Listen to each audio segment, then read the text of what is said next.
line. Check the radio, pit crew is far from slow. The lights no longer yellow. Ready, steady, go. Crank it up. Oh, it's racing. Crank it up. Oh, it's racing. Crank it up. Oh, it's racing. Crank it up. Oh, it's racing.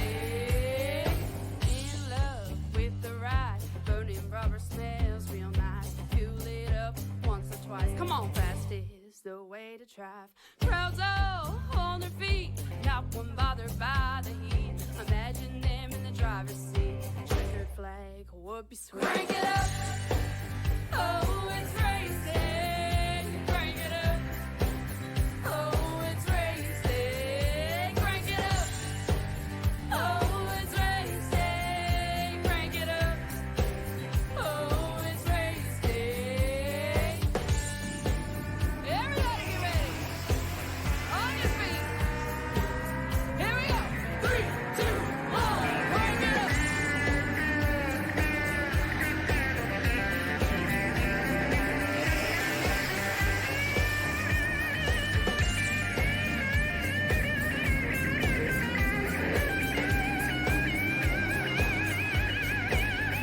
Crank it up.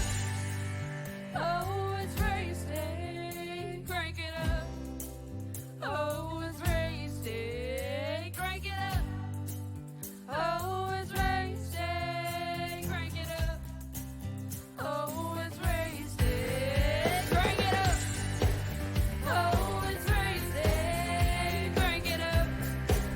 Oh, it's racing. Crank it up. Oh, it's racing. Crank it up. Oh, it's racing. Crank it up.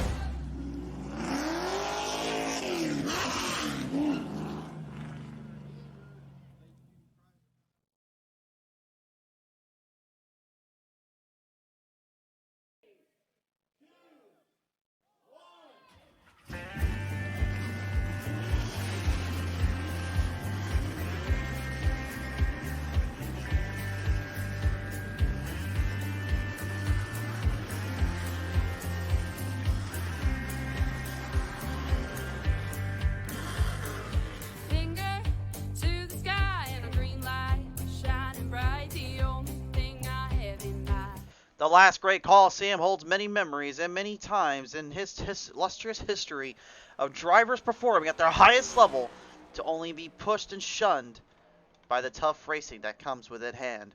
Today, these drivers get to find out the hard way what happens when the playoffs mix with Bristol. Hi, good everyone. I am the Crusader, Christian Driver, joining you guys here live on the show. And apologies for that little update there. Unfortunately, our live timing decided to update itself while we were in the race. So, looks like we got it fixed now. Looks like that's finally back up to normal. Anyway, field right now currently finishing up their qualifying laps here as we are beginning our journey into the adventure and into the limelight for GOAT Racing League's Global Strategy Team Next Gen Cup Series. Should be an interesting one here tonight as we got 250 laps the distance. Here's let's take a look at our track tech talk here for the GOAT guys, and this is what we're looking at here. Half a mile length, just over a half mile actually. Bankings designed to test even the best of drivers. This place is a limelight for the toughest and the baddest of the hard racing drivers. And with the weather and wind kind of holding up today, should make for some awesomely fast-paced speeds and some great racing to follow. And speaking of great racing to follow, we got to figure out who's going to follow that up here. So let's take a look at our starting lineup today. On the pole in the number 88, it'll be Michael Strickland, the striker himself. The outside of him in the 93, it's Bud Shearer. In row number 2, it'll be Joseph Gravala. There in the number 47 is outside in the 18 is Cameron DeRue. In row number 3, it is going to be Michael Caffrey in the 77 outside of them. There's a 60 of John Hickman Jr. In row number 4, it'll be the 12 of Aaron Action Jackson. The outside of them being the number 3, that is Keith Prince. Row number 5 is going to be the 98 of Christoph Hall. Outside of them in the number 13, that is John Hammond. Row number 6 is Samuel Harrell, and the 43 outside of them in the 8 is going to be Maurice Burnett. Row number 7 is going to be Cody Sturgill on the 24, and the outside of them in the 83, that is Brandon Burkhart. Row number 9 is, is going to be Mr. Nathan Bogart, the 5 outside in the 23, that will be piloted down by the 23 of Charles Van Schaik. Row number 9 then at last is 14 Joey Gatana, and outside of them, or Gatina, excuse me, and the outside of them is the 29, that is Philip Schmitz. And row number 10 then, John Fowler will pile the 48, and outside of them in the 95, it's Sean Burke. Row number 11 is Ron Hollifield, and the one outside of them in that 36 is Richard Crane. Final starters in the field, row number 12, Ed Burrell, and the 21, the outside of them in the 76, Mark Rodigan. Race fans, the Last Great Colosseum is here. It is time to bring down the playoff drivers and bring on the heavy hitters. The battle for supremacy is about to engage. Tune in, comment away, race fans. We want to hear you. We want to see a Joe Gravala saying, okay, Gravala, let's do it. El Paso is ready. Go, Army. We've got the crews ready. We've got the drivers ready to go. Here's how we're going to look at it today as well. Here in our cautions here today, we'll see stage number 1 at lap 60, stage number 2 at 125, and stage 3, it's 125 laps to the distance. No gimmies here. This is the round of 16 race number 2's cutoff. This will be the toughest race for some of these guys and the best race for others. Depending on how they look at it, it could go either way. Take a look at our starting lineup as well after Darlington here. Michael Strickland currently locked in. Thanks to that win, he will be next on the next round of 8. Joseph Gravala, Aaron Jackson, Bud Shearer, Cameron Dew sitting comfortably in their spots right now, but still has a little bit of work to do. Sean Burke, Charles Van Schaik, and Justin Reynolds in the top 8. Still seeing it okay. Christoph Hall, Maurice Burnett, Bill Hales, Nathan Bogart. A little bit on the cut line is John Hammond, Cody Sturgill, Richard Crane, and Brandon Burkhart are the drivers looking in.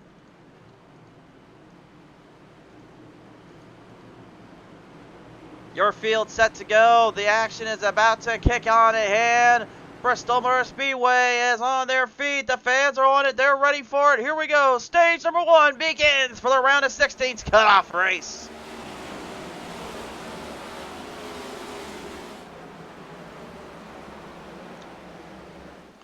Hot start for the 93 of Bud Shearer. He'll take the Canadian 93 up to the top. The Maple Leaf is rocking it around. Our brothers up north keeping all the speed and control. And there's trouble right out of the gate. Action Jackson. The 12 of Aaron Jackson's got a problem. Problems off of turn 4. And the left front wheel damaged badly. A playoff driver in trouble already. And just like that, things getting flipped completely end over end on their heads, and now they don't even realize what's going on. Michael the Striker Strickland taking over the lead between Bud Shearer and himself.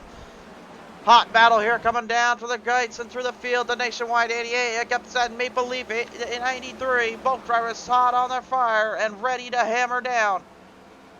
An impressive battle going on there. Meanwhile, that 3 wide slid into trouble out of turn 2.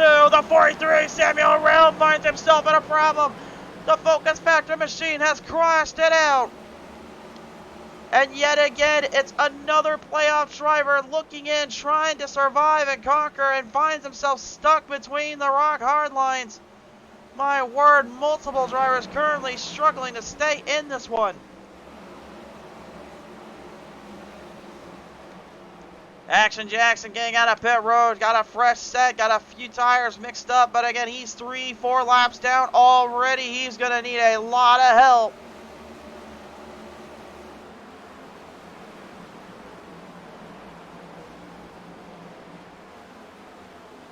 Clarification, Sammy Harrell actually is not in the playoffs, so I got to give a quick apology on that one. That was my bad. So many things to follow, so many things to kind of keep track of. Sometimes even I forget what the heck I'm talking about. Joey Gattina right now here working his way through the field, sharpening it up with 5 positions up. Ed Burrell, though, and Brentford Crane here with troubles, and that's going to throw out the caution. Oh! And the leader slammed right into the 36 of Crane!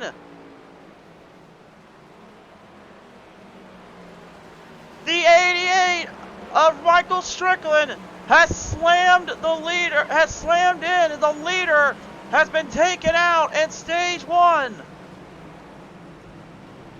Oh my goodness.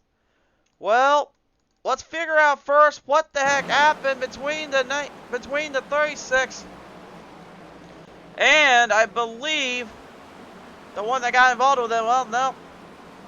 Crane actually just kind of did it to himself.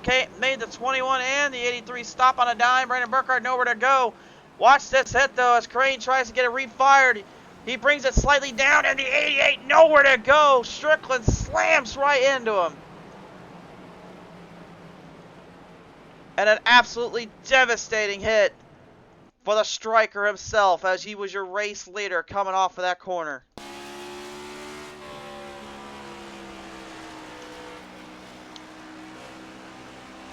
This is what he saw coming around that corner here. Watch this. Thinks he's in the clear, and you know, I guess you can say, you can pinpoint fingers all you want. I don't know if Crane fully was aware of where he was at, and I don't think, honestly, the 88 knew exactly where he was going to come down or be around, so I don't think we can really judge or debate that anytime soon. An unfortunate racing ordeal and an incident that sadly is going to cost Strickland a chance to gain more points for the next round. He was already advanced in, thankfully for him. But I guarantee you one thing is for sure, he is not a happy camper inside that helmet. Wow. Things just thrown out the window and an immediate heart rate just going skyrocketing for these guys. The Last Great Colosseum is holding no prisoners hostage here. Brent Logue saying, good evening, sir. Brent, it's great to have you back on board, sir. Good to see you, sir.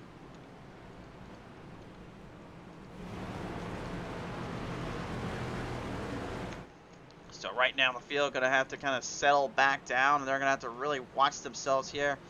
But the good news is for a couple of these guys like Joseph Gravala and Cameron DeRue, they've got a pretty nice little points cushion here entering into this race. So all they really needed to do is kind of just stay out of trouble and kind of work their field in. And with Aaron Action Jackson literally throwing himself just way back the field there after that little unfortunate circumstance, now it makes you wonder who's going to be the next one that gets the boot from Bristol Motor Speedway. So much on the line, so much going down. It's crazy to believe and it's hard to think, but it can happen here.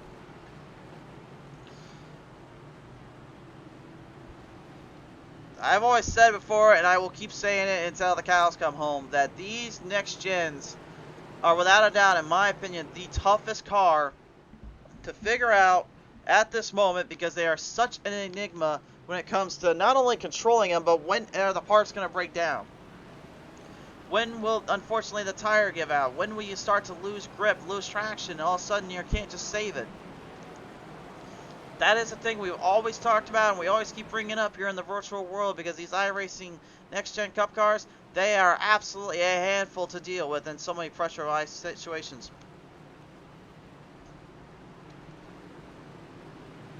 Cameron DeRue will be on the bottom lane. Bud Shearer makes the jump, makes the start. Off of turn number 4, time on by. We're bringing him back to stage number 1.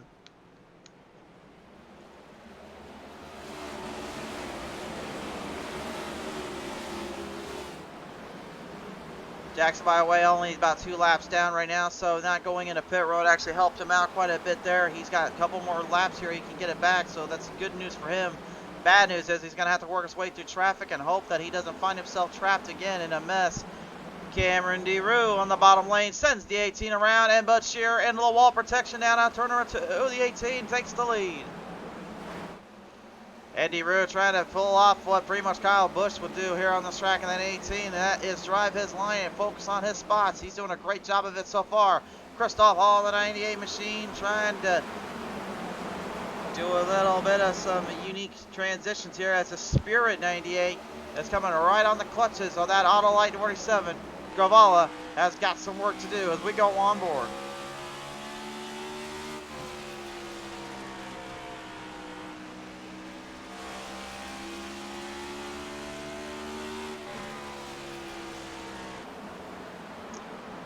Punching their way and punching above their drive here off the corners we go. The number 1 of Ron Holyfield is right now side by side with the 29 of Philip Schmitz. Schmitz looking to try to hold his line down, trying to keep the Crown Royal 29 machine up ahead of the curve.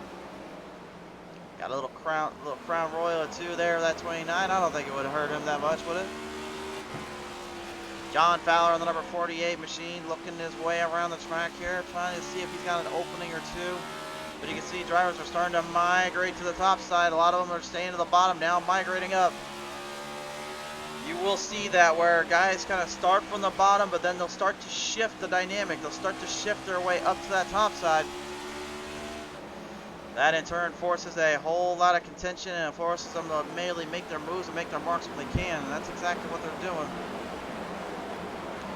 We're 1/10 of the way there so far, with a little bit of madness mixed in with it.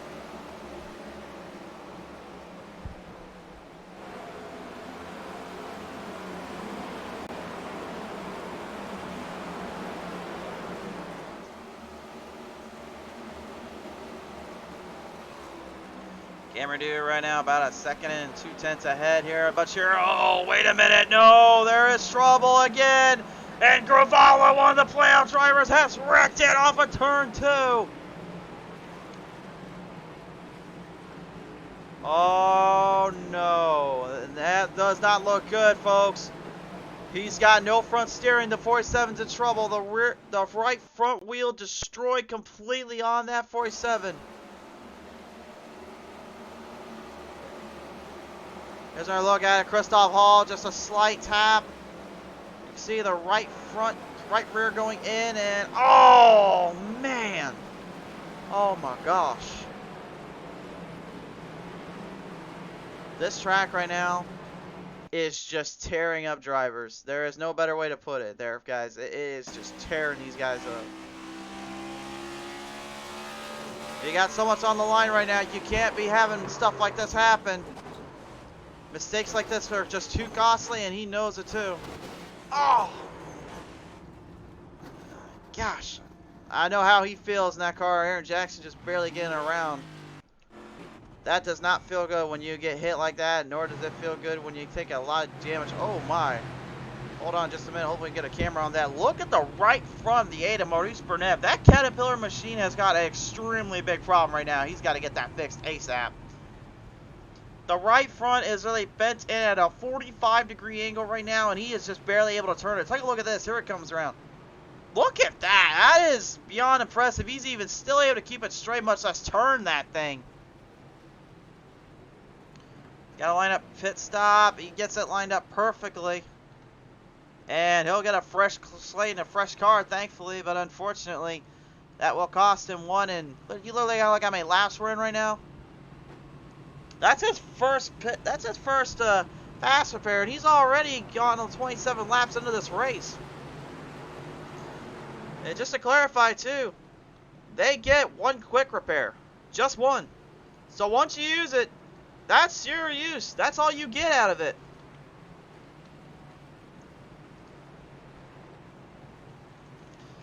Keep behind the corner of your seats, and we're gonna bring him right back to the green this next time on.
Here we go now off of corner number 4, back to the restart zone. We are back in action. Lap 30 commence.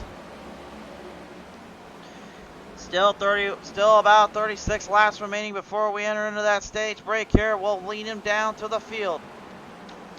Gravala right now currently trying to look for an opening to get back on the track here, but the damage has been done with 6 laps down. He's going to have to hope that point lead of his entering into this position It's going to help his cause because right now it is not looking too good.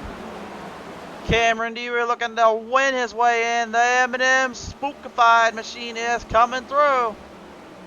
Yes, I said spookified, not stupefied like you may think I said. It's spooky, like creepy, scary. Yeah, you guys get what I mean. Michael Caffrey, the number 77, he is coming to us all the way from Australia. So we got three nations represented: the America of the United States, and then as well on the other side of North America, our fellow friends up north in Canada with Bud Shearer, and an Australian trying to happen around here. It is not early where they are right now, I'll tell you that. It's got to be a little bit later than I think they were hoping for. Basking in the glory, trying to make their way through the field here. You see a little bit of an onboard camera there with Charles Van Schaik as well as the number 5, Nathan Bogart. Both guys right now just staying in control of their own destiny. Hard racing to master, hard racing to boot. And this just shows you just how difficult it is to get these cars to turn in and how close they get to one another. And as soon as you take a hit too, as soon as you get a little nudge or a smack, it just pretty much completely takes your race by storm. These guys have got to be careful where they put that car at and where they set their mark at, because again, it could end up being like what we saw earlier with the 88 of Michael Strickland, or even worse, like what happened to Richard Crane and even Joseph Gravallo when they just got toe tapped by the other guys. Jackson has left the pits again here. He is currently at pit road now, I should say. He's still trying to get that car situated out. He knows he's in deep trouble right now, and he does not want to be thinking about it. Lap 39 at 250 here up on Lake Brigade, and again, it's so easy to get lapped down on this track that a lot of these drivers just want to try to focus on really making their mark and making their shots if at all possible. Bogart, the Ford Mustang machine versus the other Mustang of Charles Van Schaik here, working their way into the field. Bogart here currently are very much on the cut line. Literally, if you want to know how quick he is on the cut line, he is literally the last driver on the bubble.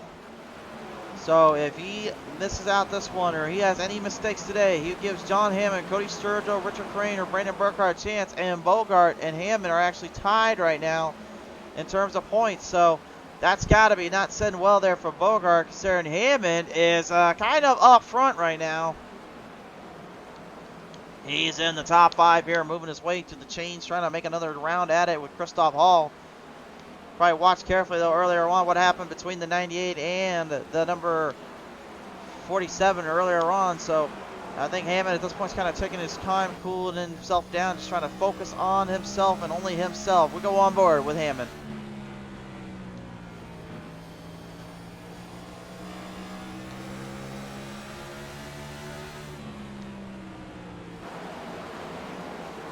Got a great drive on the 98, but here comes that 14. Oh boy, Joey Gattina, man, hang on.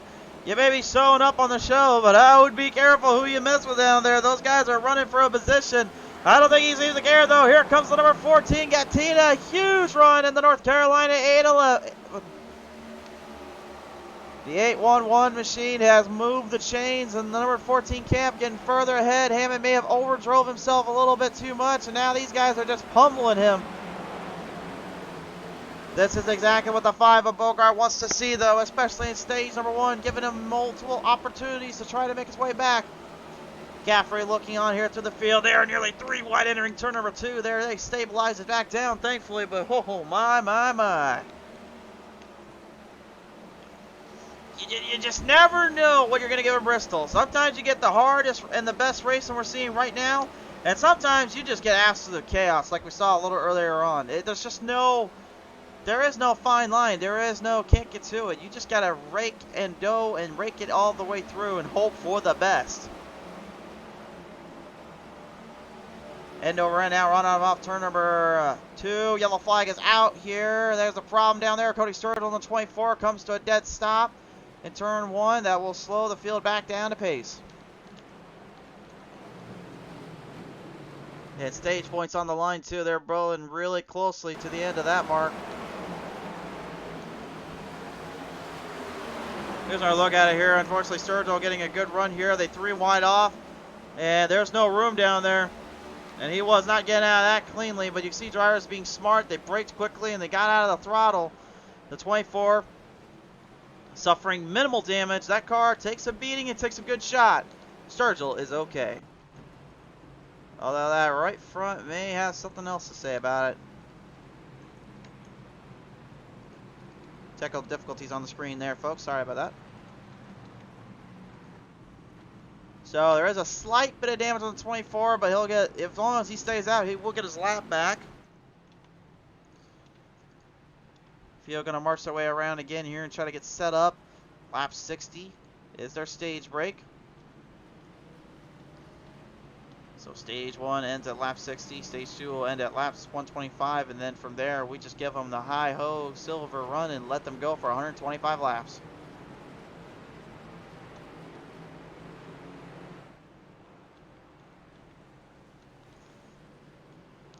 Man, what a storyline developing already out of the gate here, race fans. From the first set of laps to the leaders up front getting destroyed by unfortunate circumstances, to even playoff drivers finding themselves caught between a rock and a hard place, and with many of them already using a quick repair, that has absolutely strengthened their number and absolutely thrown them for a complete loop. And there, by the way, they only get 3 additional sets of tires for this race, so you burn through that, you're in trouble there, and you get 50% of fuel to go with it. This is not an easy scheme here for these guys. They know they cannot be making mistakes.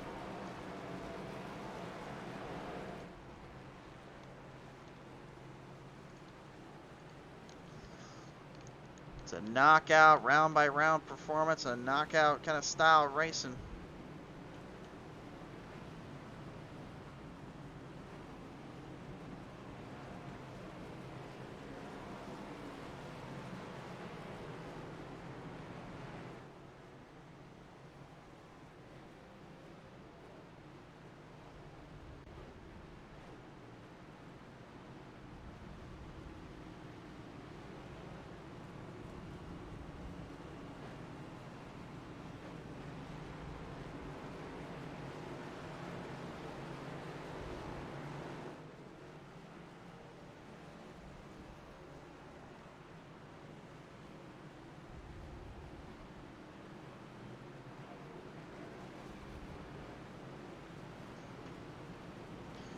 Well, race fans, if you're still tuned in with us here, thanks for tuning on by here to the show. Be sure to like and follow us up if you're enjoying the show and the action. Subscribe to our YouTube channel for the live coverages we bring to the table.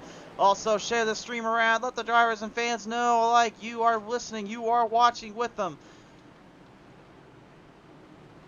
Support your guys, support your team, and do not give up hope. There's one thing in racing we always say, expect the unexpected. Looks like it'll pretty much be about a 6-lap shootout here for this stage. And here we come off of turn number 4 this time on by. But Shearer looking to set the bar. Rocks it off of 4. Green is out. Cameron DeDrew knows he needs to get as much points as he can, but he's not going to get any grip back here. Joey Gattina here already. Ho-ho. The 14 is not holding back to these guys right now. Every driver for themselves.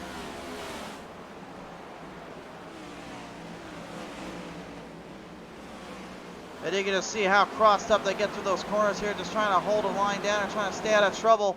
So many areas and openings that can really just throw you for a complete 180 or 2. Firing back down through the corners here. They are double in. They're 3 wide off. Here we go. And it's the 60 of Sean Hickman Jr. who backs it off. Wants nothing to do with them. But Shearer right now just a couple more laps to secure the stage points and secure even more points to secure a cushion of us to make it into the round of 8. Position is key, but final ride off the ground. On the front straightaway here, every driver for themselves here as they continue to make their way to the chains. Hickman Jr. here trying to fight back though, as Bogart and Holyfield go head to head, mano-a-mano, down through the corners of turn number 3 and down to turn number 4. Charles Van Schaik, Christoph Hall still at each other's game as well. Nowhere to room and nowhere to pass. And lap 60 now upon them off of corner number 3 and turn number 4 this time on by Bud Shearer. will take home stage number 1.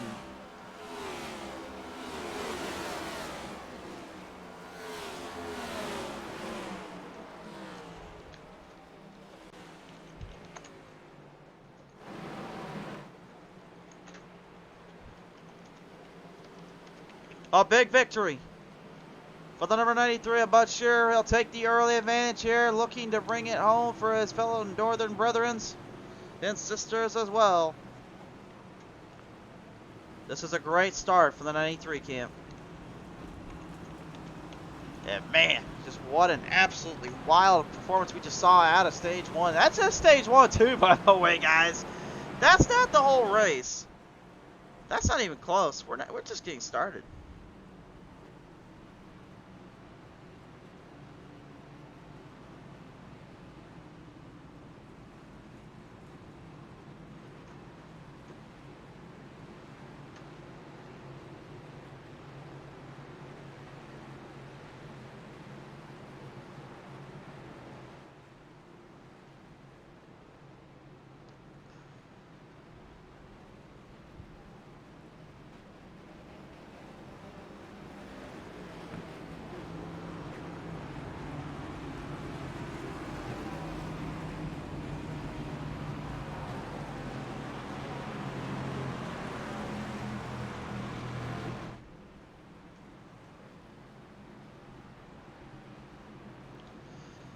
And as they enter into pit road, drivers making their choice, making their call, decisions being crucially made. John Hickman Jr. stays out. Keith Prince in the number 3 will stay out. Cody Sturgill's going to stay out as well.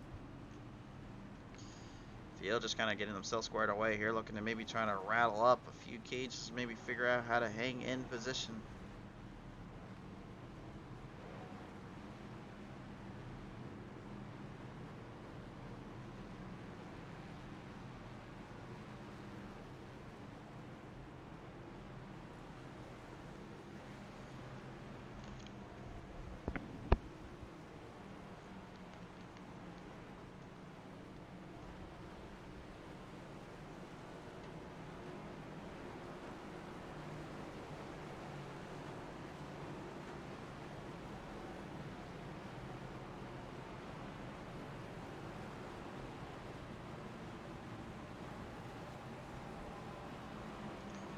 So as the field currently tries to get themselves squared away, John Hickman Jr., Keith Prince are going to stay out. Bud Shearer is going to move now into the 3rd spot, and I guarantee it with the fresh set of tires and some fuel, I don't think it'll take him long to really make a move off in here.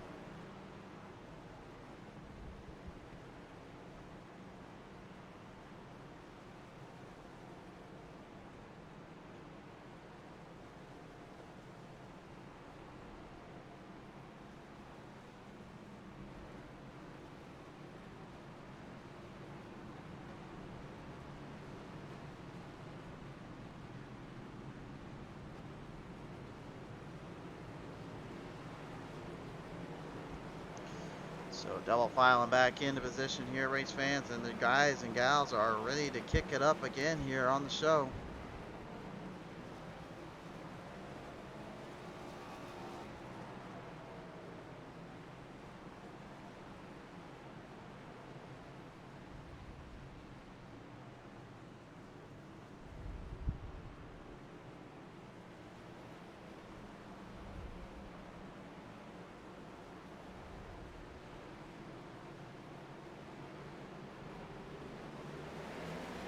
Green flag back in the air. We're back out of here.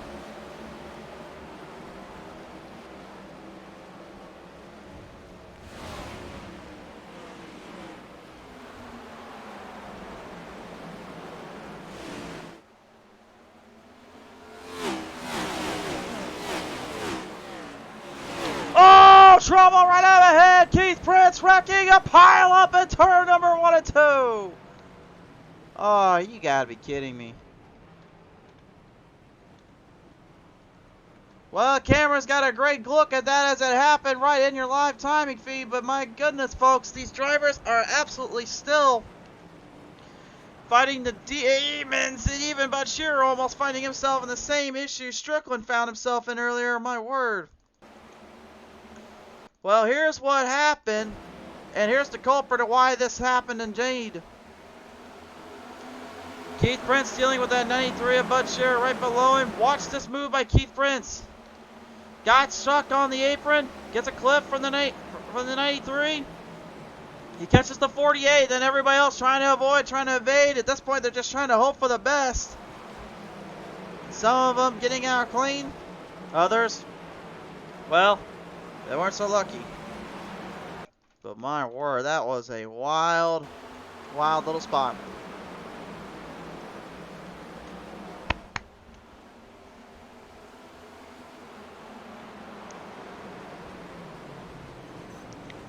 Well, that's what happened to the 48 there. Oh, Gravala, oh my word. Gravala has either had bad luck or some really good maneuvering done for him today, and that's the only thing I know for him for sure right now.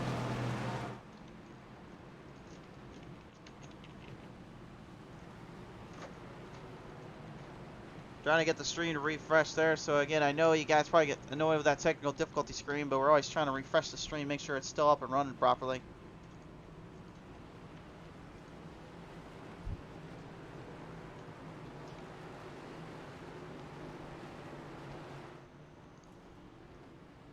Bud Scherer still will have the race lead, although I don't know how much damage that right front may be suffering through. He did have to take a little bit of a nudge there coming off the corner. Yeah, slight little scrape there, but I don't think it's going to really do him any problems. Looks like the car is still okay. Everybody else I got out of that one pretty cleanly as well, so no troubles there. Aaron Jackson right now completely out of this race. Thought he was going to be able to make a bit of a comeback there, but it looks like the Demons got the better of him.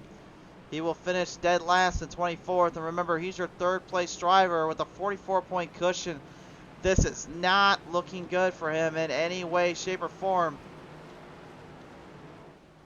Now again, he could still make it to the round of 12. That's not what we're saying. What we're saying is even if he does make it to the round of 12, he's going to lose a lot of points and have a lot less of a deficit to work with, considering how troublesome these guys are going to be and how problematic it can go with.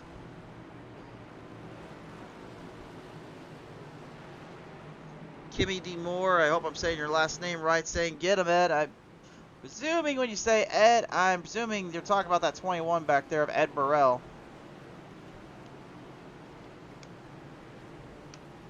Burrell, we have seen the Frog Alley Brewing Company Deepa machine have a little bit of a stranglehold on getting kind of taken for a driver, a ride or two, but the 21 still without seemingly no troubles, been able to fight it out still and keep it going. They're going to work their way back onto the back half here, going to set themselves back to the corners. John Burke now joining up with the drivers up front, so this should be an interesting little start up here as they bring them back around off of turn number 4 this time on by. Pace car comes off, and we'll send them their way. Green flag back in the air.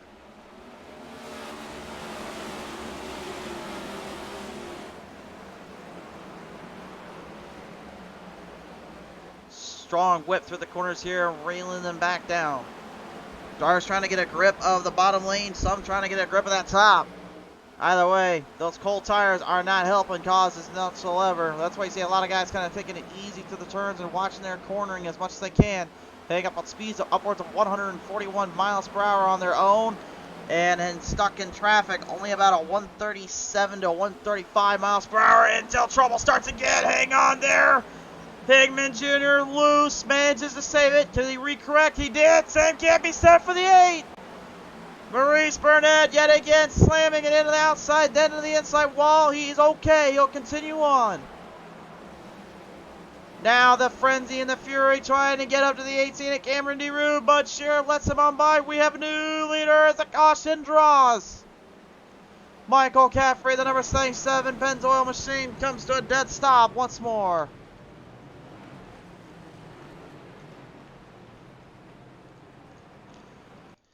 Man, the chaos just does not stop.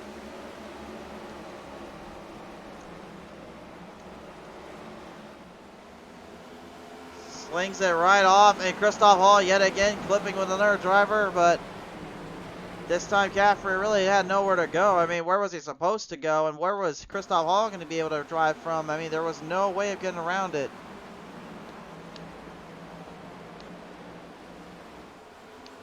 Bam! Oh!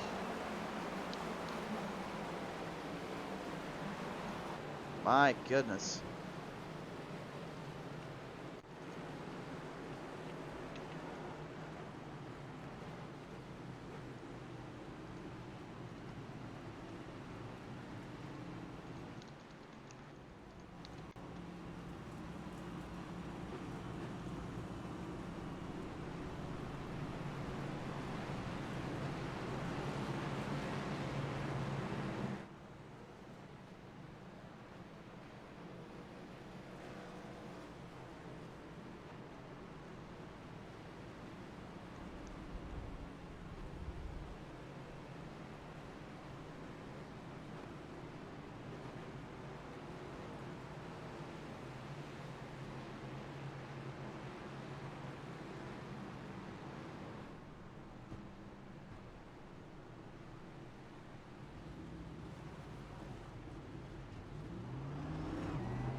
Yeah, gonna bring it back around the track here. Look who is back in position. The Nationwide 88 is coming back with a fiery vengeance.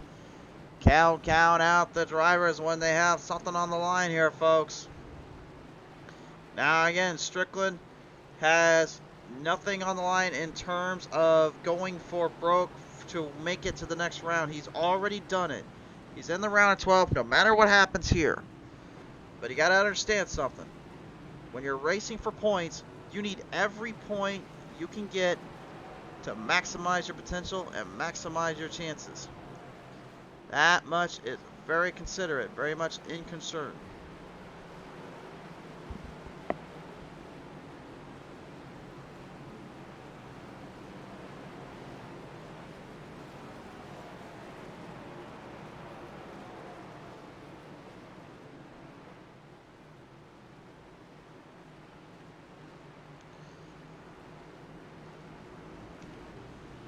Field gonna come back around here this time on by here, race fans. We're still got plenty of laps to go.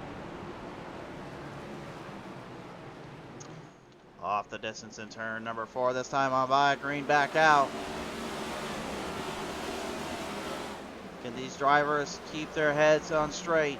Sure thinks so. Cameron DeRue now battle for the lead. DeRue sending to the bottom, shortening down the track, making sure he gets all the run he needs. Shearer trying to drive it to the top side, though. He can't quite get it to stick. This is interesting here. The bottom lane seems to be favorable to these next-gen cars. Uh-oh, that's not. Horrible again. Sean Hammond, the 13. And the Joker Mobile once again finds himself stuck between a rock and a hard place. And the Rock keeps bashing his car into that hard place, to say the least. Just absolutely maddening here.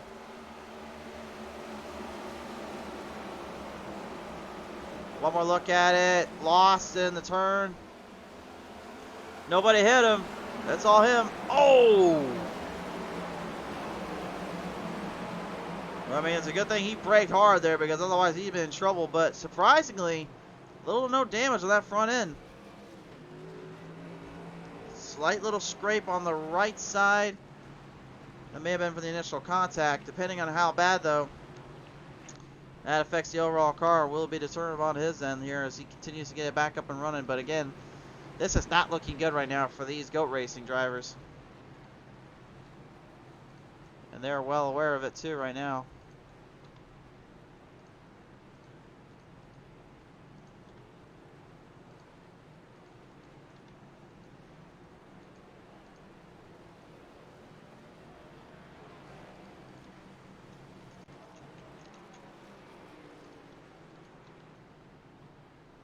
There we go. I was about to say, why did we not have our overlays working? Now we finally got that fixed.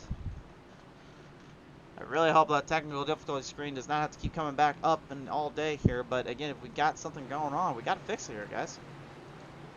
And there are things I cannot show while these guys are driving and racing because that would probably get me demonetized on Facebook and YouTube because I guarantee you there's some things in there you do not want to know.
Alright, we are back live now here, race fans. Green flag back high in the air here as we're currently continuing our pace here at Bristol.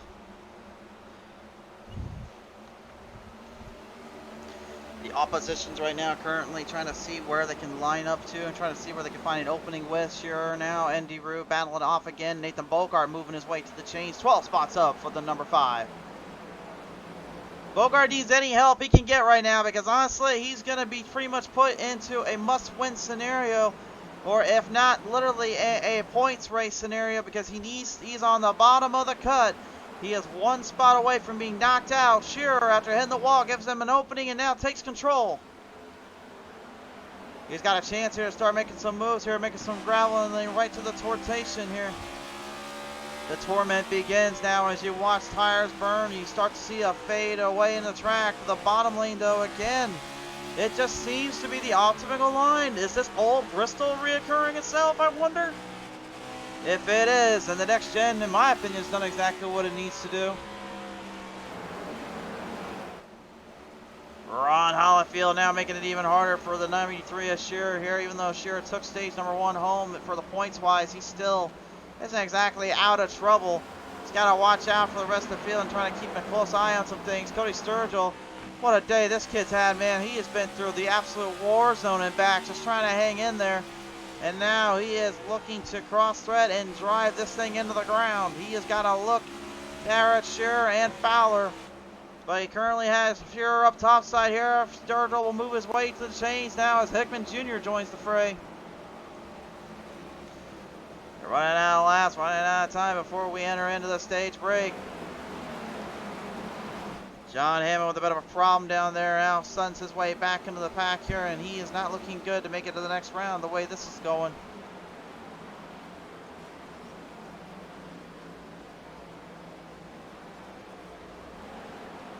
Bumping the gas off, raking it right through the field. The 95 Sean Burke passed up by Ed Burrell there, been rooted on by Kimmy, I believe, earlier on, but as we go on board with Burke,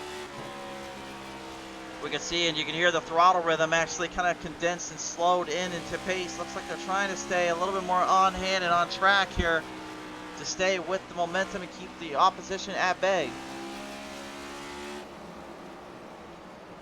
Big Ed right now, though, man, he is certainly putting up a number and starting to put on a drive. 12 spots up for the 21. He qualified 23rd. He is the movingest target right now through this field, looking to make his way to that top half. The hard charger, though, so far, 21, he's 17 spots up, started in the 21 spot. Ron Holyfield in the number 1. And the Chevys right now trying to catch up there with those Toyotas and those Fords, because right now those are the guys that are currently leading it. Cameron DeRue, the Toyota driver, looking to try to make or break it for him and his team, while the Fords of Bogart and Gadatina making it quite obvious they want to try to hang through to it all. Some drivers going to the top side now. Looks like the tires may be starting to wear out a little too much on the bottom to shorten it out, so they got to drive to the top. It was old Bristol while it lasted. Now having to go to that top half, though, it really forces a lot of drivers to kind of get stirred up, more in pace and more on the line. The 5 of Bogart here, staying to his momentum. Lap traffic now ensues. This is where the fun begins. And Gatina down to the top, back to the bottom. Here comes the number 14, moves the chains to second. Gatina right now, man, I gotta be honest, I don't think we really see much of him, or really seen this kind of performance lay down. I am thoroughly impressed with this little 811 number 14 Ford Mustang driver. Cameron DeRue, though, man, talking about making a statement here. He has been desperately trying to get a win this season, trying to get himself locked in a few times. He's had a bit of bad luck there as well throughout the early goings and early stages, but doesn't seem to be bothered by that now. Bud Scherer, again, your stage number 1 winner, far back through the field. May have burned up too much of the tires as the caution flies out again. There's problems down there for John Hammond. Oh! Ron Holyfield as well, and a few other drivers involved in this one.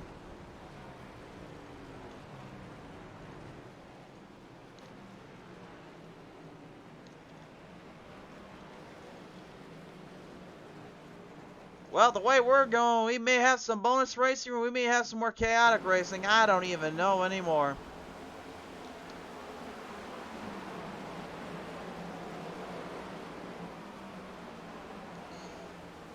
And once again, Christoph Hall involved in another one, and Gravala looked like he was trying to back off. Oh my goodness. Christoph is either finding himself in the middle of it or finds himself stuck in it somehow. I don't even know how that's possible, but then again, we've seen it before. But it's definitely no Ty Gibbs scenario. Looks like Hammond kind of crossed him up there this time around, and there was really no room to go. Gravala gets a piece of him. Oh, and I really hate seeing that. Front of the nose, they're taking a good hit there, and Gravala knew that too. Christoph Hall is okay. Every driver okay in that one. But cars-wise, not so much.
Field gonna bring their way back on around here. And again, you gotta wonder to yourself, how bad are some of these drivers' tires dealing with right now? Some are currently on lap 110 to 111 tires here, struggling to keep, now gonna have to keep pace with the field that's on 63 to 70 to 51 lap tires. Ed Burrell's on 51 lap tires right now. I don't know what on earth that dude is thinking. But he has got a game plan in mind, and I think he's hoping and praying it works, because he's gonna need it to. He's got about 13 laps remaining when we come back to green here.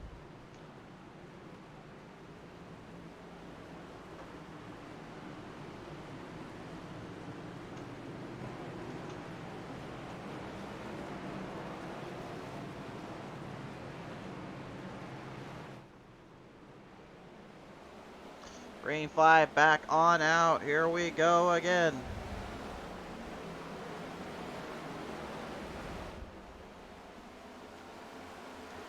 Have these guys learned their lessons? Have they learned where their spots are at? That remains to beg to be the question. Every driver for themselves here, moving their way to the change here. You see the Ed Burrell is falling way back behind the field. Here comes John Fowler and the 29 of Philip Schmitz. The guys on the freshest sets are coming right for the front. Cameron DeRue, though, leads the field in, looking for the maximum amount of stage points. He needs every chance and every little thing he can get. This is extremely cautious and telling here, to say the least. Brandon Burkhardt in 83 now moving his way right behind Bud Shearer here coming through. Shearer is not wasting time. He wants that spot back. A good finish here will help his cause, but it seems like he's more worried about right now trying to stay in the control. Yellow back out in trouble again. This time Samuel Harrell involved. 9th caution of the day.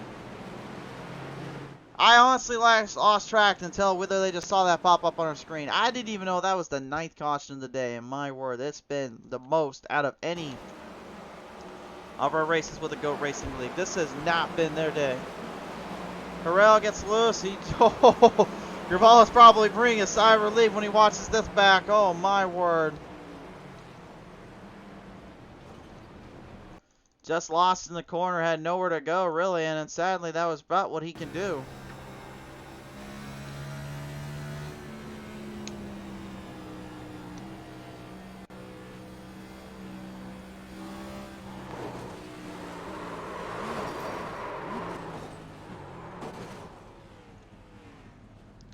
You can see him clutching in, braking hard as he could, trying to make sure that the car came to a good stop there, and it finally did when it needed to, but now without its merits and issues.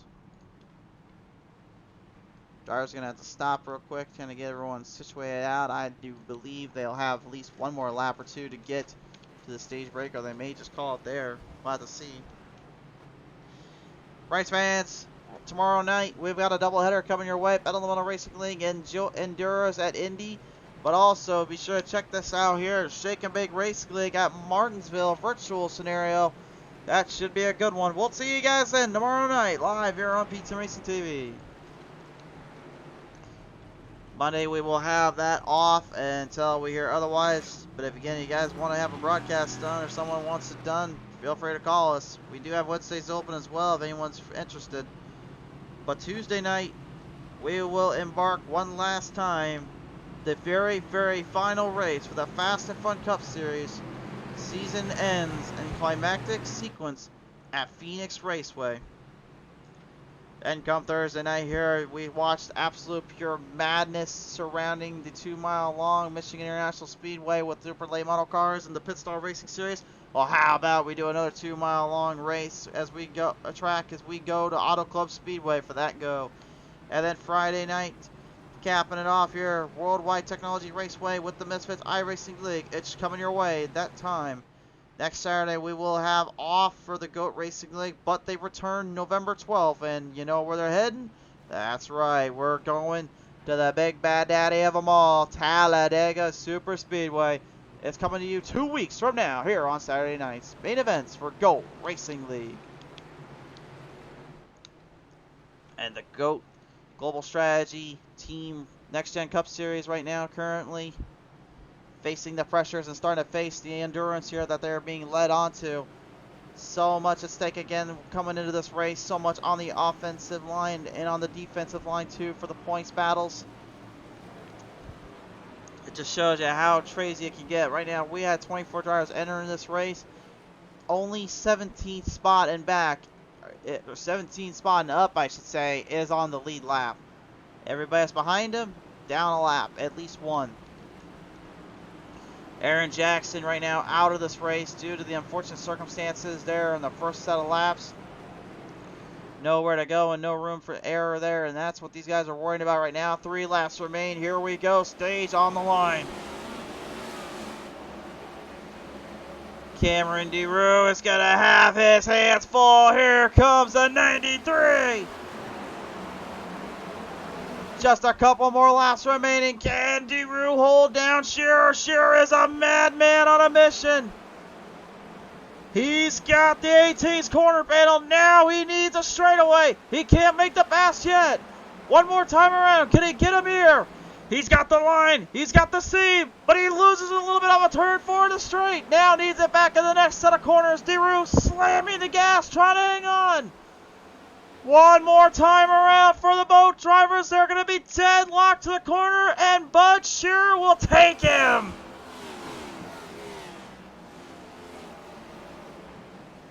Oh my. Somehow, someway, he gets another stage.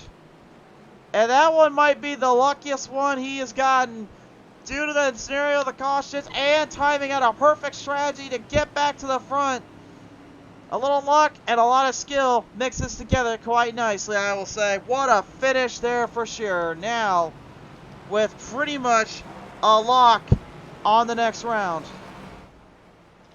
With that stage win, that pretty much does lock him in to the round of 12 here. No longer has to really worry about the cumbersome issues there. He was going into this race 4th in the position. He was plus 17 in the points. Those points he just got, that's going to help increase him and pretty much lock him in. So now that laps up the stages. We have one more stage to go. And this is a goal, and this was a good one. 125 laps remain now. We are past halfway. Bud Shearer performing at a high level. Cameron DeRue doing everything right, but just getting caught off guard by bad luck and some bad scenarios with a caution drawn out. Joey Gattina just absolutely stunning the Bristol Motor Speedway world, throwing a haymaker or two at every single one of these drivers. John Fowler and Charles Van Schaik now looking to try to get a little redemption, and especially for Charles Van Schaik, another chance at making it to the next round. Michael Caffrey right now staying out after some hits and some bruises. He's currently dealt with the fenders and dealt with the punishments, but he's still in this race. Richard Crane, what a day he's had in that U.S. Navy machine. The vessel has been just completely decimated, taken for a ride, and even took out the race leader in the number 88 earlier on. But the striker had one thing left to say, and he says, "I do not quit that easily," and by golly, he did not.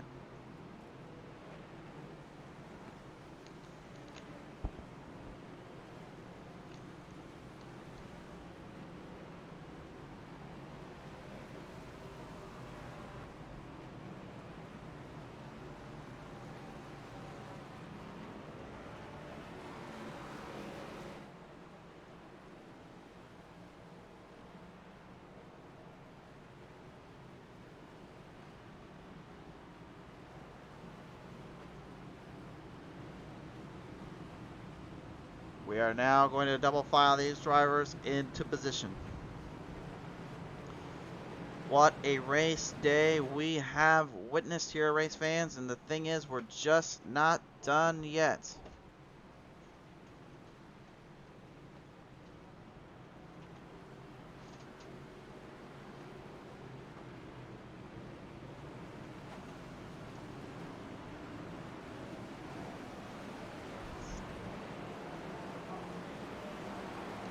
field double filed back in. These guys are going to have their hands full coming to the line here. Joey Gattina right now is playing on very thin ice with that pit strategy of his. He is on lap 63, and he's going to lead these guys to the line.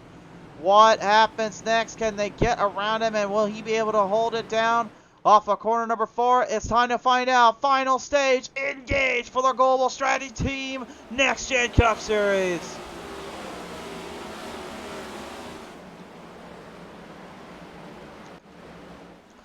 They will work their way around. Christoph Hall backs it down. He is not loose. He's just getting down below, trying to stay out of the way. Looking like maybe he wants to just kind of keep himself out of trouble here as John Fowler moves the 48 into the lead. New leader once again. Passing opportunities. They got high critical points. Crucial moments engaged between the drivers. The RBS 95 right now making a great jump on the 21 here. He's got a run on Ed Burrell. Burrell though holds it down, but the same can't be said here in the back. Mark Road again. Oh, it takes a hit there from the 8 on Maurice Burnett. The caution flies.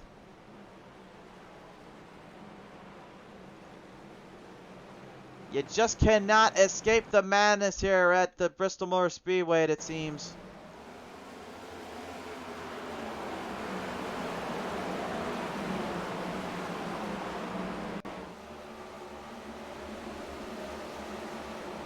Road again. Hard off the corner. Nowhere to go. Ravallo got a piece of him. Oh, man.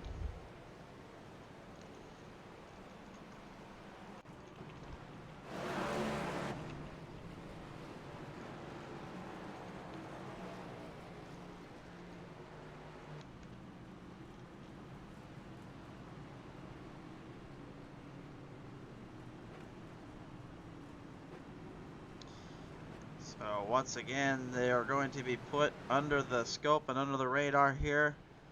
Have to figure out where they're going to go from there.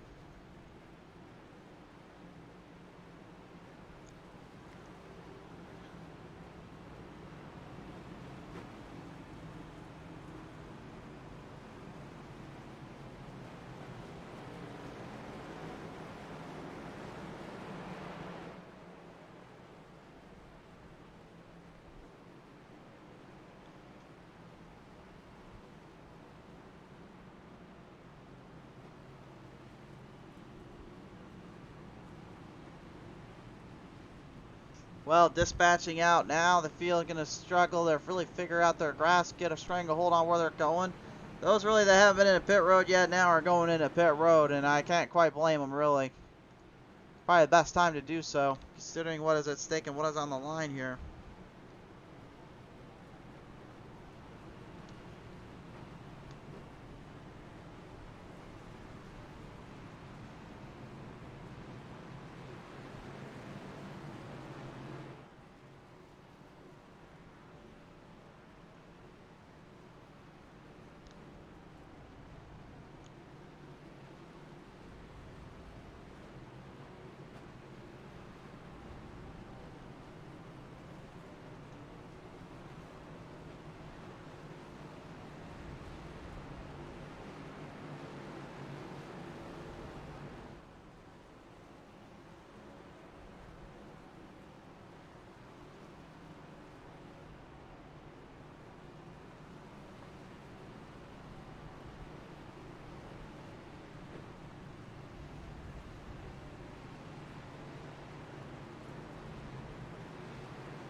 Well, almost 100 laps left to go, about 112, about 111 when we come back to the restart. Left on the field and on the markers. John Fowler, Charles Van Schaik will be our front runners up on the lead pack here. We'll lead him down off of corner number 4 this time on by. We're looking for the green to wave on down. Send them your way, race fans. Back to the action.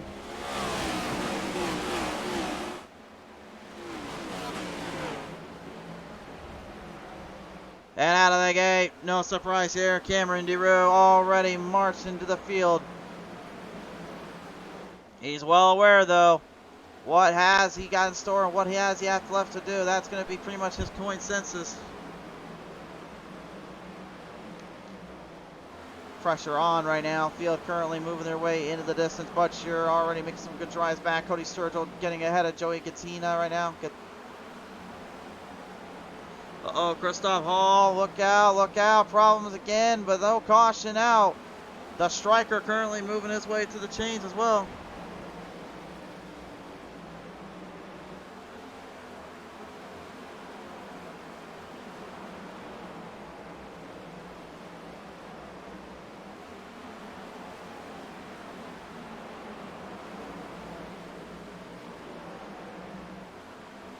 Everybody maxing the gas, trying to hang in there here, look for openings when they can, see what they can bring to the table. Sturgill able to hold that 93 back here at the 29 of Philip Smith's here. Having a great little tussle here with Gattina down below him. It's been a back and forth affair when the racing gets good, but it's been so chaotic as well, it's kind of hard to keep track of.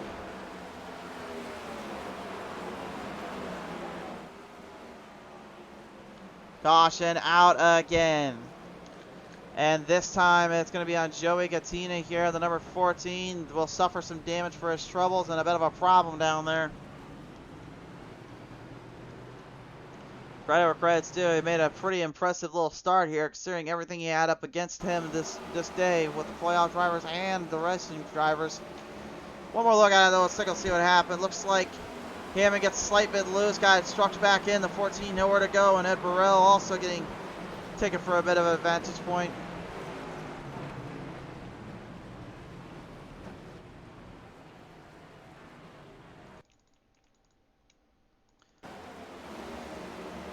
So here is what initially caused the situation here for the number 13. Came off turn 4. This is where he got loose. He wasn't able to recorrect it correctly here. Here's where he comes in the corner. So he can see he started trying to straighten it out. And bashed. There goes Burrell. He's trying to hang on. I couldn't get around. I got Schmitz. Crane tries to avoid it. And you can see the damage has been done.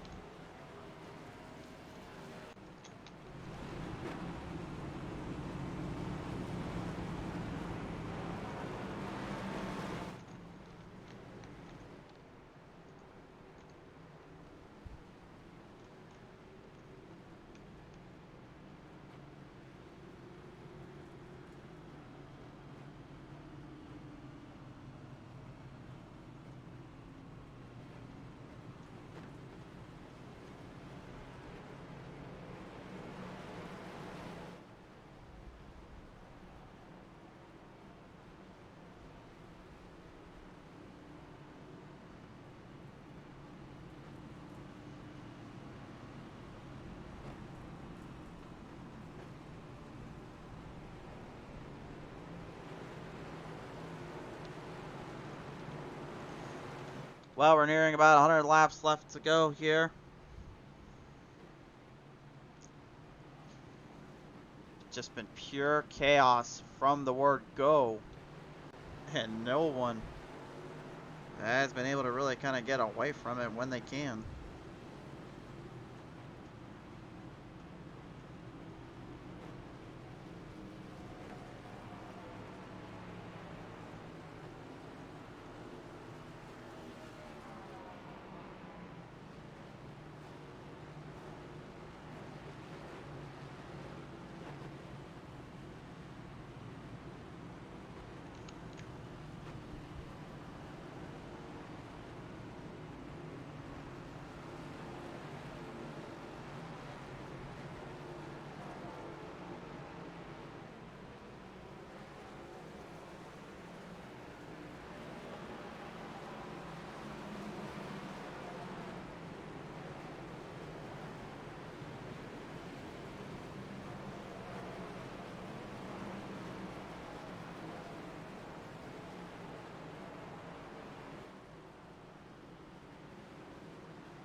Back to the green we go.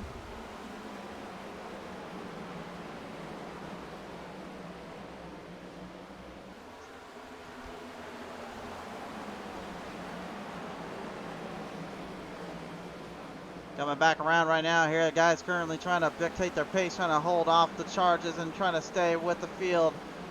Guys right now in a heated deadlock, trying to get around to that 40 of Don Fowler. Fowler looking to play spoiler here. Cameron D. Road not looking for that though. He's looking to take full control of this race. He wants to try and make sure he is set in and ready for the next round of playoffs, and also having some points helps him out quite a bit too. Keith Prince, the number 3 ASL though, strapped to the rocket ship, and now he is launching off. And he gets it right ahead of Charles Van Schaik in the Cross 23 Ford Mustang, but here comes an 83 and the number 1 of Ron Holyfield. RBS and with the Northern Brethren to the Smith & Wesson 1 machine right under control. These guys right now are finding themselves trapped in a very tumultuous spot, and they know they cannot give up too much or too little here.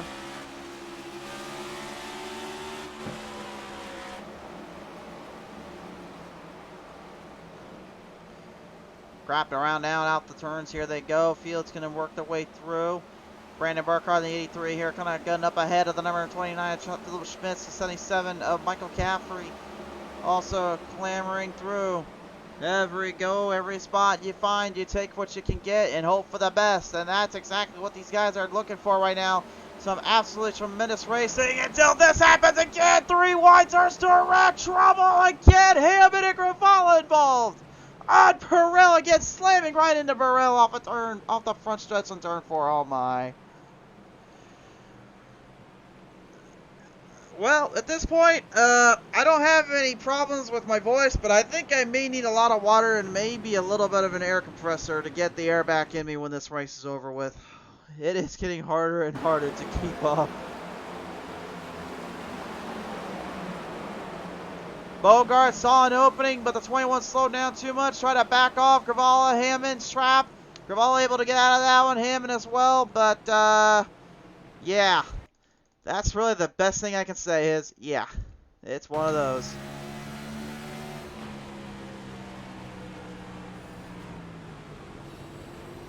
Trying to get out of the way there. Bam! Oh, just got clobbered.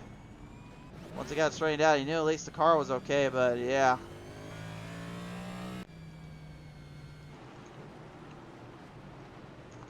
Will this end? Will this race have a conclusive finish? That's what I'm trying to see or trying to figure out if it's going to be possible. These guys have absolutely thrown themselves to the wire and back.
What do these riders have left in store, and what do they have really to come forth with? It's been just pure insanity today.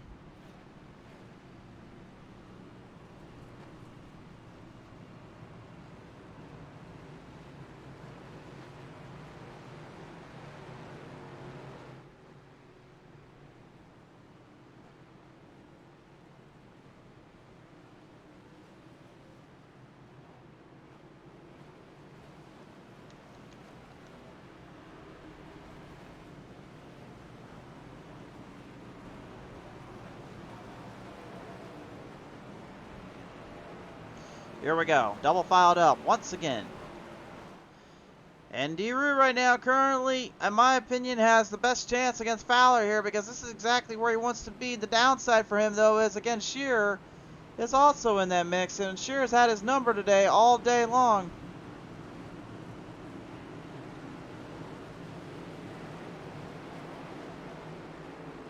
Shearer is on 8 laps, fresher tires than the rest of those boys up ahead. Here we go.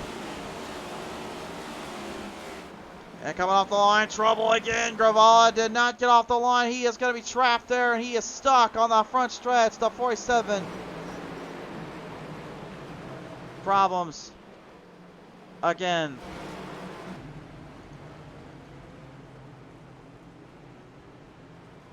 Didn't even get off the line before the madness happened.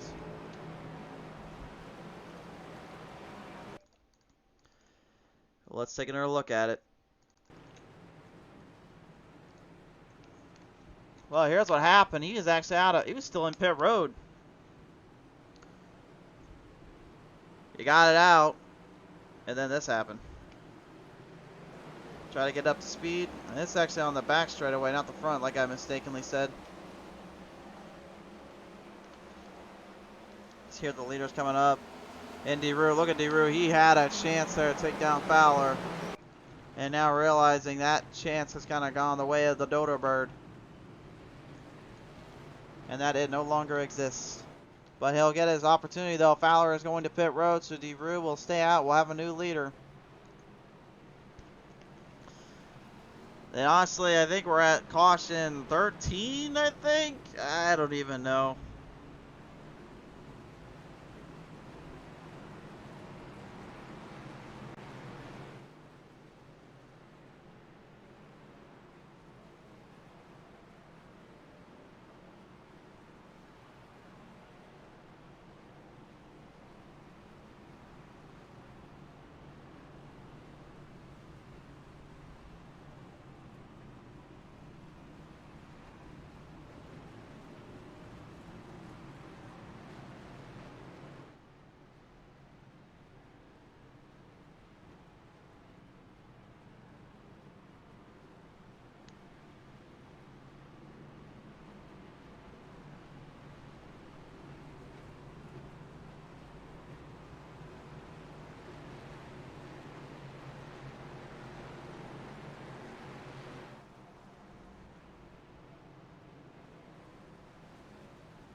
So the field once more, just pacing, strategizing. At this point, really, it's just all about hitting the mark. So.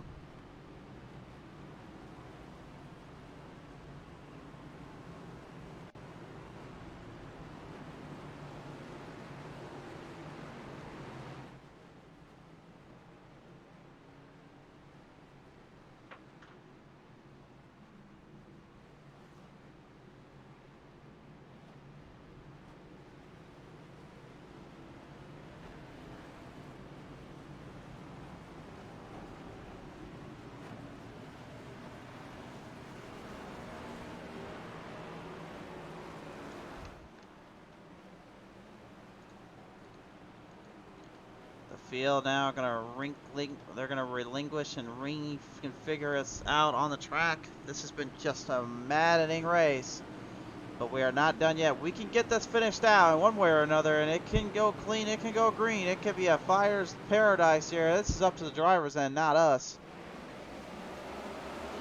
A strong start for Deru sends them on their way. We're back at it here.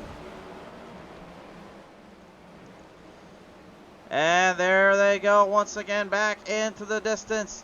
Here comes Shearer though. He's looking for Deru. Everybody else remaining clean to the starts and to the positions. Keith Prince though making it pretty difficult for that 93. Same with Sean Burke. Burke hanging down to that second spot. Only one Chevy in that mix. The rest of the Fords, and they are bringing it to him. Prince, though, is still the lone survivor of the Chevy Glam. The Chevy Glam still trying to hold on. Michael Strickland, the striker, right now looking to strike his way back into this. He started the top spot on the pole today, and he has been stuck in racing hell all day long. He's looking to hold on, though, and try to see what he can bring to the table, considering what is going on. The outhouse is looking pretty good to get towards the White House. Nathan Bogart going to craft him there a little bit here. Both drivers in a hot debate here. A battle for position as Shearer moves the way to the chains. The RBS crew has now mixed it up.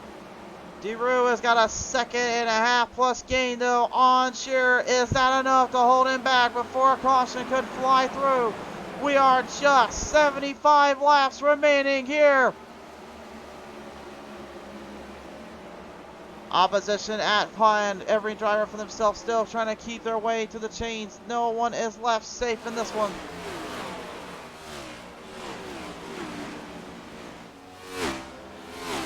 Oh, a huge hit out the corner. I don't know who that was. Well, now I do. Charles Van Schaik slammed into the wall off of the corner. Keith Prince trying to get him refired. They refire him. They're not going caution. They continue staggering. Not exactly sure what went wrong with Prince and Van Schaik there, but they at least stay on the verge and on the drive.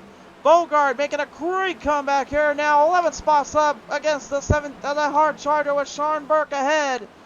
But coming from the outhouse, Ed Burrell is now 18 up, the hard charger of the day. He's looking for a few more spots here. He's not looking to give this one up just that easily.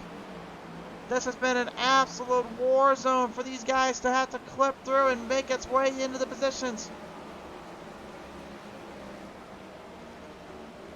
No driver is safe right now here. John Hammond looking to continue to dictate a little bit of tire wear and speed. He knows he has got to get to Bogart if he wants any chance to make it into the final rounds.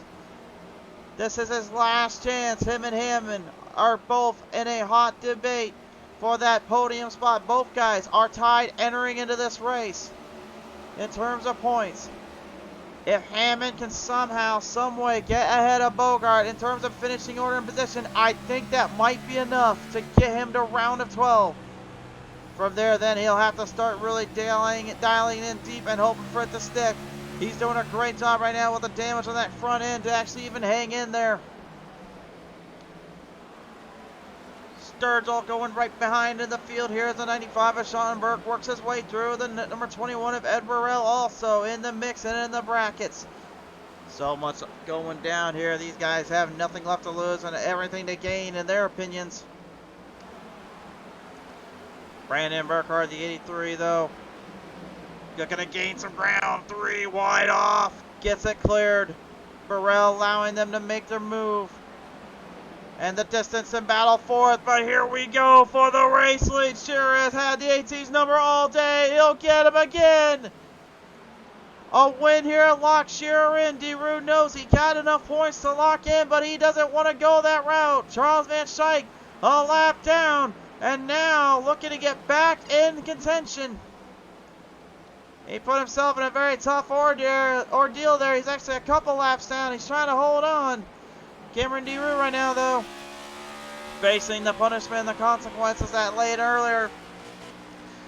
He's been plagued with just bad luck or bad timing all day.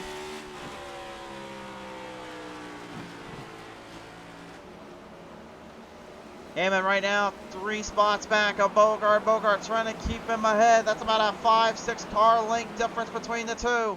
The NationalGuard.com number 5 looking to hold on. He needs this to make it to the round of 12. Driver slamming in the wall. The 3 of Keith Prince up into the wall protection again. Keith is going to be a couple laps down right now, and he's looking to stay out of trouble if at all possible. Here comes Strickland, the striker, now on the attack. Trying to bring the 88 back into the mix, into the fold. Hammond looking to make his way around him. Strickland has nothing to lose here by letting the 13 by, except maybe just letting Bogart have more problems than he probably is thinking he wants to have. Joey Gattina, the number 14, even making it a little bit more difficult here for the 18 of Cameron DeRue. Strategies boiling over. Bogart making his way through now. It's a hard charge for everybody in position and give or take. Cody Sturgill on the 24 even now. He makes his way back into the distance. Oh, and he gives the bumper to the 18. DeRue, I guarantee you, probably not happy about that. He got tagged, he got towed, he got dumped, he got clumped, but he did not get dumped. Dumped, bumped, flumped, and whatever you want to call it from there, but no dumped here. 14 Gattino here lets the 5. Bogart now moving into second. This could be the run that locks him into the round of 12 if he can hang on, but Hammond is not done with him. This is an amazing battle here for that bubble spot, the spot on the line. Guys like Aaron Axe Jackson's just watching on, Charles Van Slyke as well, just watching as their race completely went dead in the waters and dead on arrival.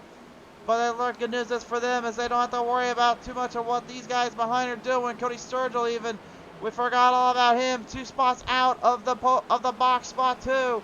He's right there with those positions. But now Bogart and Hammond are going to have all that it's worth coming up. Sturgill trying to make sure he doesn't tear the tires up too quickly, but I think his right front say otherwise.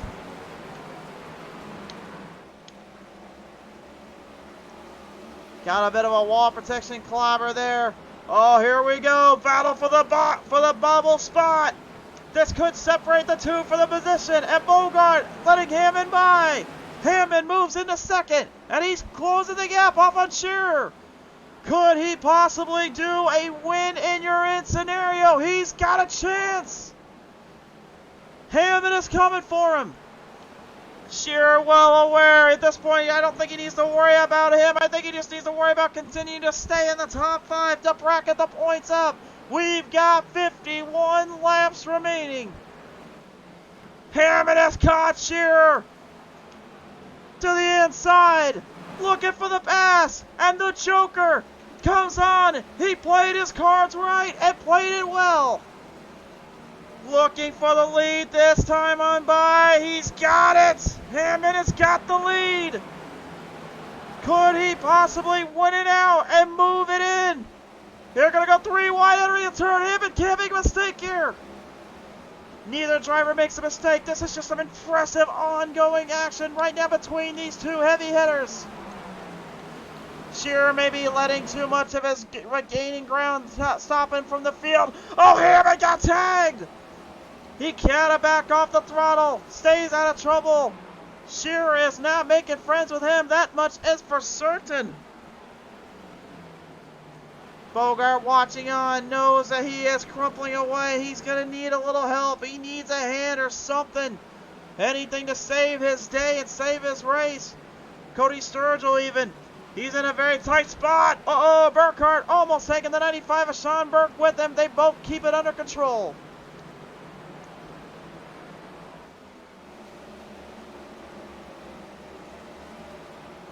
There are no gimmies here. We're seeing it right now. Oh, here we go back to the front here once more. They're going to go back at it. This time Hammond finally clears the 93. But how much did he tear up the right sides just doing that? That right rear has got to be punished right now, to say the least. Shearer watching on here. He took both stages earlier on. But does he dare try to take on Hammond and get more points here for his playoff hope? That mistake may have just sealed it for him. Hammond is getting further ahead now.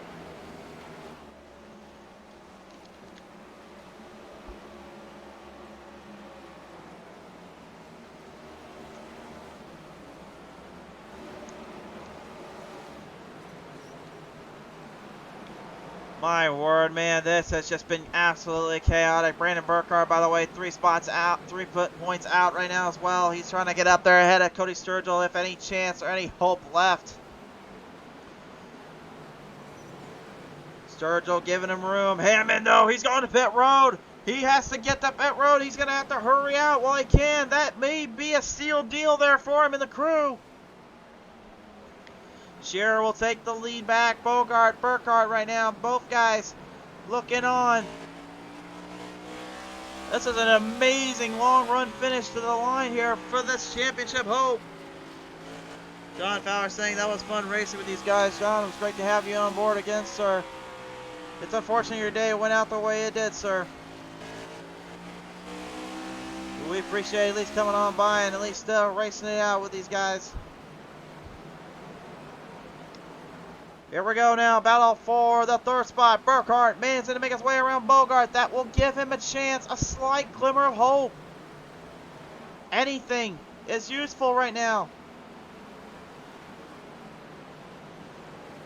Jackson, I guarantee it right now, just to watching the points, watching the position, knows he could be in deep trouble here next race, if not out of the playoffs, depending on how this goes. If one of those guys in that bubble position wins, then it now moves into who was lower on the totem pole. And right now, a lot of guys were low on that totem pole. Remember, Bill Hales was one spot, was 0.1 up. Well, Hales right now, he's not even here. So that means he has pretty much locked himself out. Maurice Burnett was only plus 4 points in. He's currently not looking too good either. And Justin Reynolds, well, Reynolds doesn't look like he even made it here today either. So this could go either way, guys. I couldn't tell you. We'll have to find out when we return next time out. We'll try to give you guys a little info and insight on Twitter, if we at all possible, to see where everybody was at in position and at point of resistance.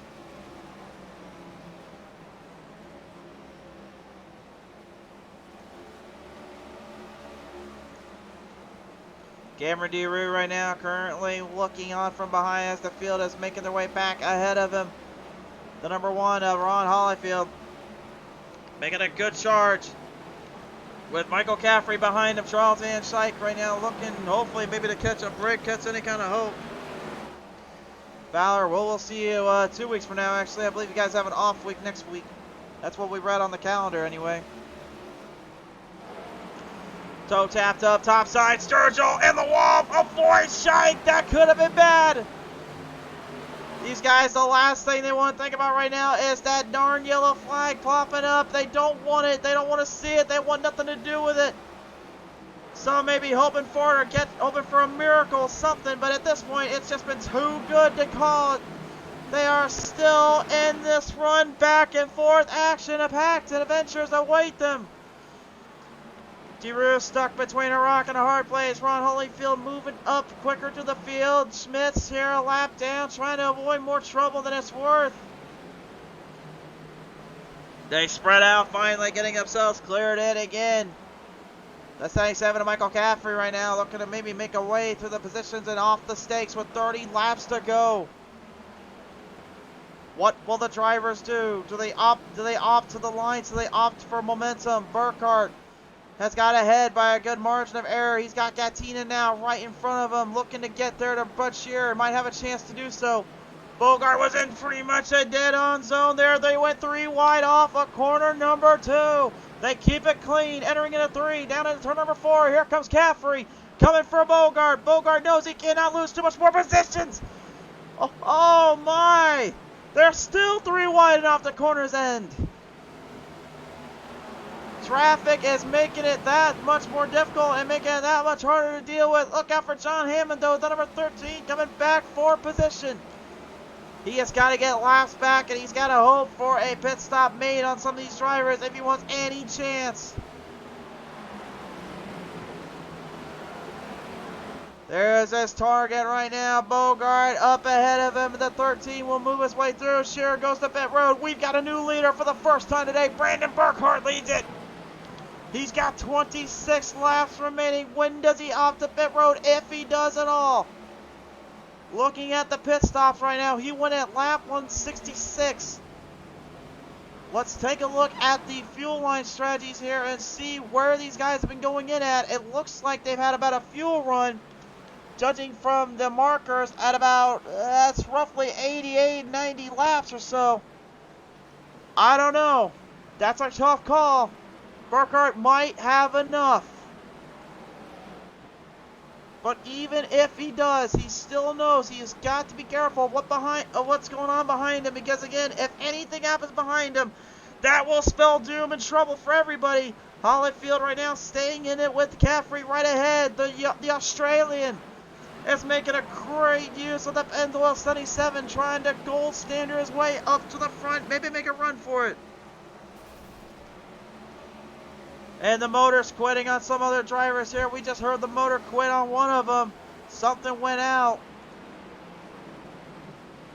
3 wide off. Here comes Zero. Look at a crossover. 4 drivers off of turn 2. Oh, holy cow. He just swung it straight by him. He left nothing on the table. Left nothing to chance and left nothing to existence. Area off and playing Shearer now crossing his way through traffic, trying to get on the lead lap if at all possible to get the most amount of points. Schmidt still lap down, just struggling to stay with it. Gattina and Burkhart separate out by a good wide margin. You can see drivers right now separating further as they go. There goes Cameron DeRue yet again, the 18 moving his way through the chains. 19 laps left to go. Burkhart is driving on thin ice. He's well aware of it. You can hear him actually starting to slow down the position just a little bit. He's trying to preserve some gas.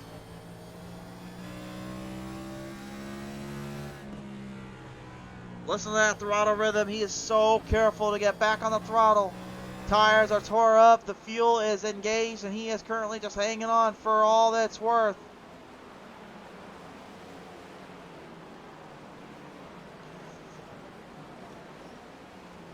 What a crazy, crazy day it has been. Oh, my word. The guys on fresh tires right now are just stunning the heck out of me, just how hard they are driving this line in. Oh, look at this. Gattina right now dealing with Caffrey. And even the 76 of Rodigan trying to make a run for both of them here. Trying to get his laps back if at all possible. At this point, no one even knows what their run is going to be like and what their fuel is going to be staled out at. All they do know is just drive to survive. Shearer is now a lap down. Only 1 lap behind. Actually 2 laps behind, excuse me.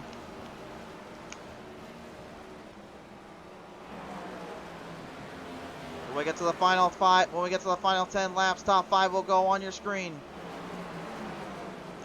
All eyes on Burkhart. He is right now, I kid you not, the last place driver on that playoff grid. A win here will not only shoot him into the next round, but give him mass points to help his cause, to help his case. Diving it down in again here, and it is still anybody's race. No one leaving anything to chance. They gotta keep it going. I think they have kind of all settled themselves in. They really started to figure out the weaknesses and the strengths for others. Cody Sturgill right now in the 7th spot, looking in, trying to hope for a break, hope for a chance, anything to get to that front. He's still got Bogart ahead of him, and Burkhart as well could lock himself in with this one. Those that didn't show up today currently not looking too good in terms of where they'll be at next time by for the next round, which will be at Talladega Super Speedway. 10 laps to go, final 5 on your screen.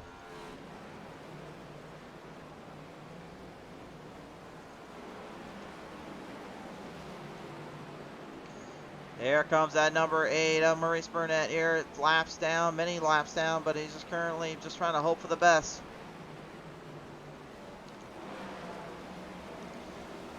Cody Sturgill now dealing with lap traffic in the 29. He'll get his way around Schmitz, trying to throw a jump on him, trying to get ahead. Schmitz knows he's a lap down, but he doesn't really seem to mind it, just trying to hold his own line. Burkhart is not going to pit road. This is an extremely valid strategy, an extremely important move.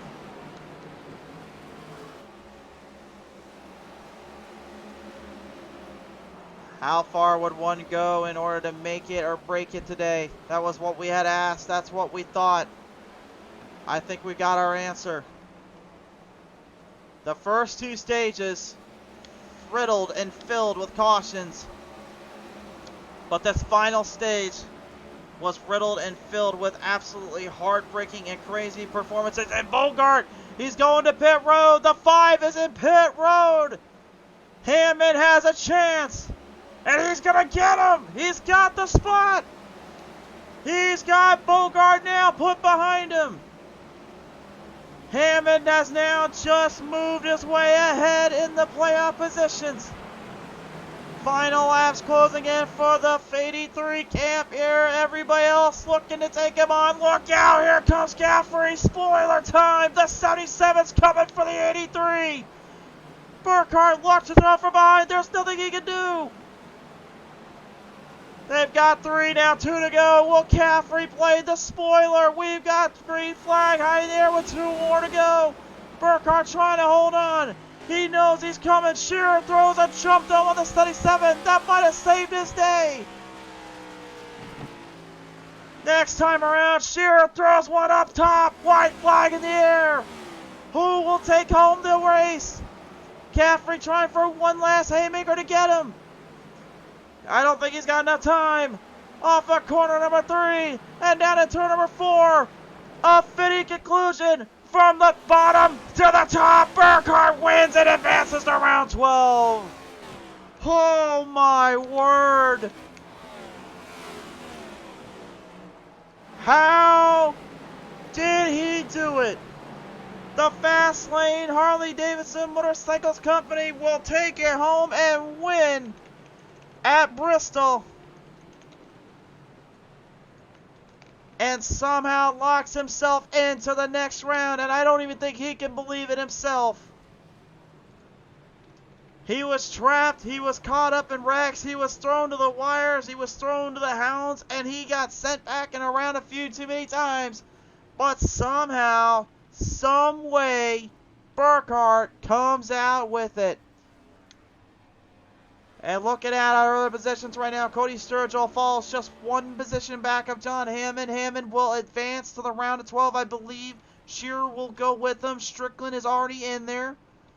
Burkhardt, we know now, is officially in there with this win. The question remains, who will join him? There's a lot of guys that are going to be doing some point tallying up in just a little while, but we'll see how it all fared up and shaked out for every driver tonight as we look at our final results. This was chaotic, but Burkhardt, with a fuel injected strategy and a little bit of speed to hang on and keep Caffrey behind, will win it at Bristol. Caffrey goes second, the Australian bringing it home for a big battle back. Joey Gattina, what a performance, coming 3rd place today. Ron Holyfield comes away 4th. Bud Shearer gets 5th. 6th to Michael Strickland, the striker. The first set of laps wrecked out, and he strikes his way into a top 10 performance. Cameron DeRue goes 7th.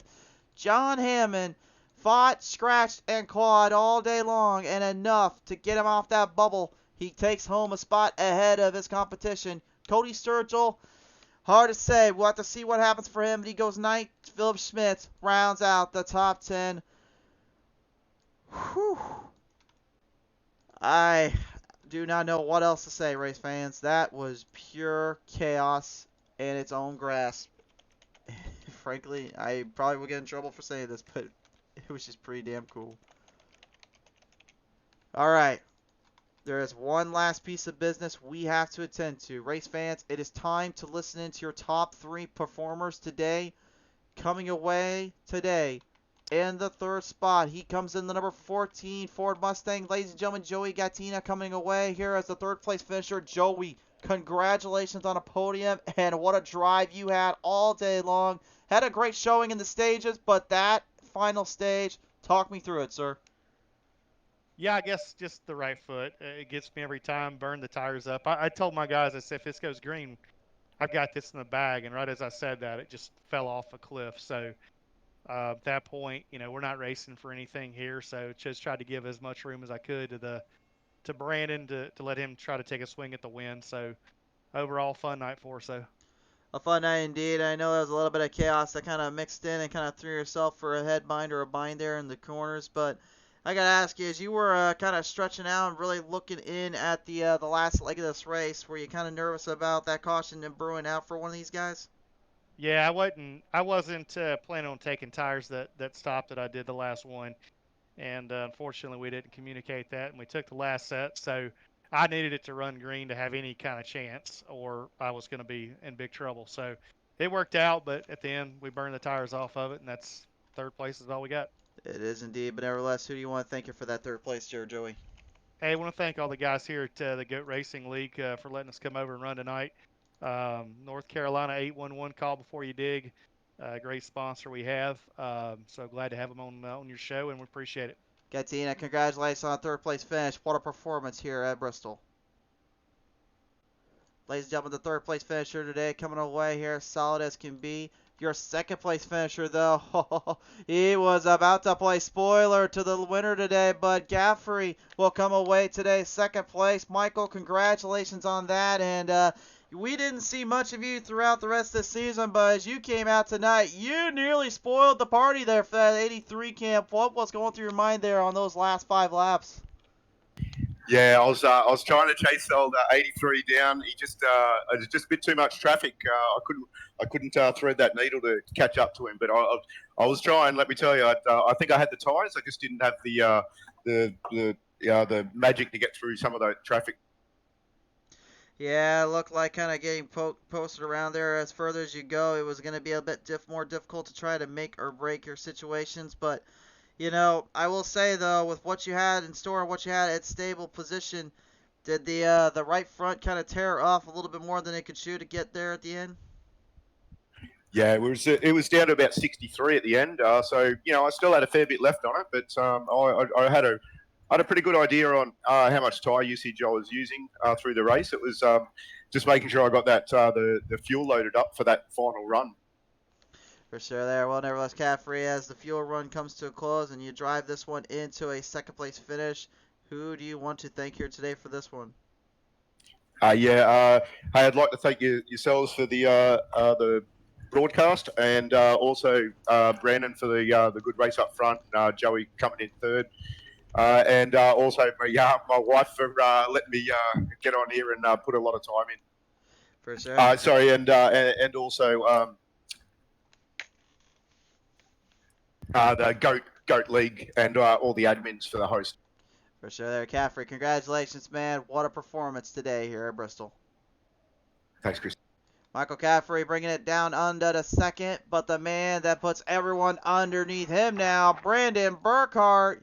You, my friend, advance in the playoffs. What the heck did you even think when you got to the end of this one, buddy? I never thought. I thought I had a better chance of being raptured than I did getting to the white flag without them wrecking. I can't believe we had that long of a green run. I was kind of planning for a chunk there and making sure I pit, twice every stop, and I had enough fuel to finish. I knew a few of them guys wouldn't. And then I saved a set of tires in case they wrecked at the end. I still had a set of tires sitting in the pits. But it was wild for sure.